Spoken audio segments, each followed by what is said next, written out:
Tigers, it's Mr. Behrman here. I heard from some of your teachers that you have been spending some time learning about poetry recently. And so I wanted to share a little bit with you about that.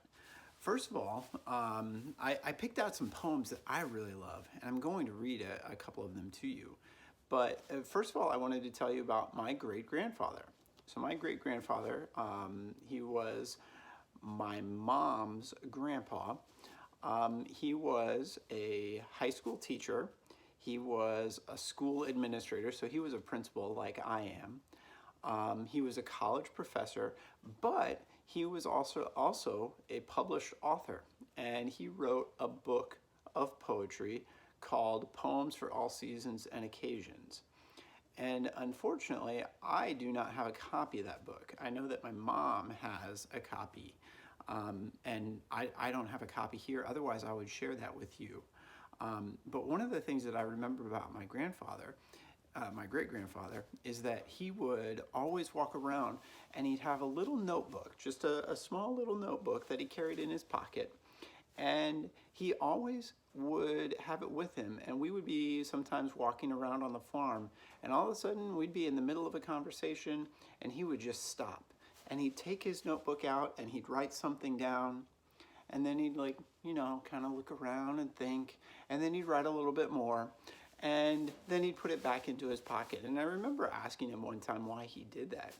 And he shared with me that sometimes his best ideas came when he was out walking around on his farm or out in nature.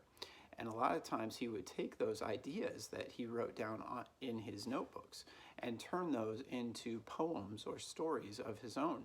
So as writers, that's something that we can be thinking about too. Now, the poet that I wanted to share with you, other than my great-grandfather, is a poet that I really liked when I was younger, and that is Shel Silverstein. And this is the book A Light in the Attic, and this was one of my favorite books of his. And you can see I've got a few of them marked that I'm going to share with you.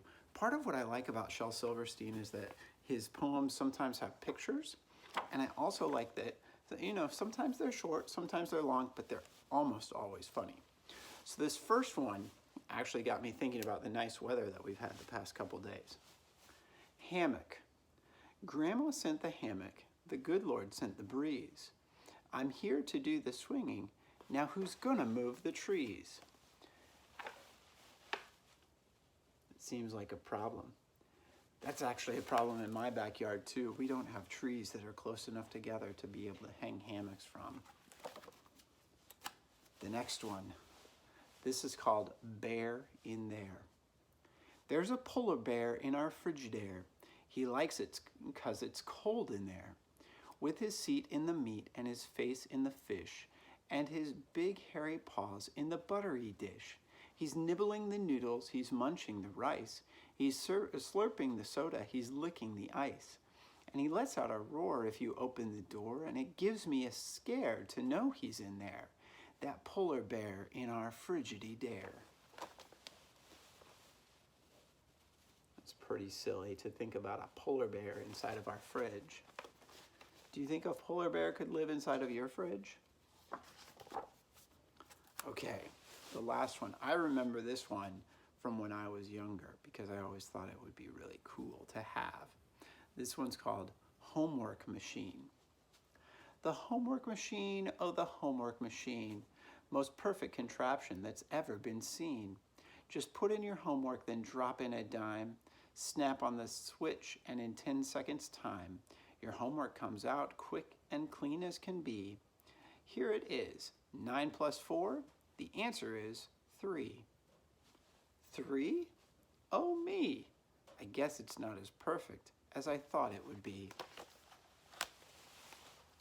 That looks like a pretty complicated machine right there to do homework.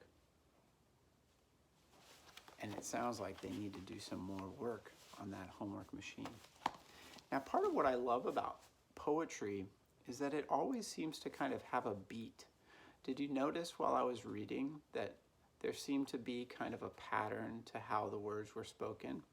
So when you're reading your poetry, or you're writing your own poetry, you might want to kind of think about how you can make it so that there's a little bit of a beat. Not all poems are that way, but a lot of the ones that Shel Silverstein likes to write have that beat to them. All right, Tigers, I hope you are doing wonderfully. I hope you're working hard on your e-learning. I miss seeing all of you guys at school, and I hope you are having fun and staying safe and staying healthy. Have a great day. And remember, it's always a great day to be a tiger.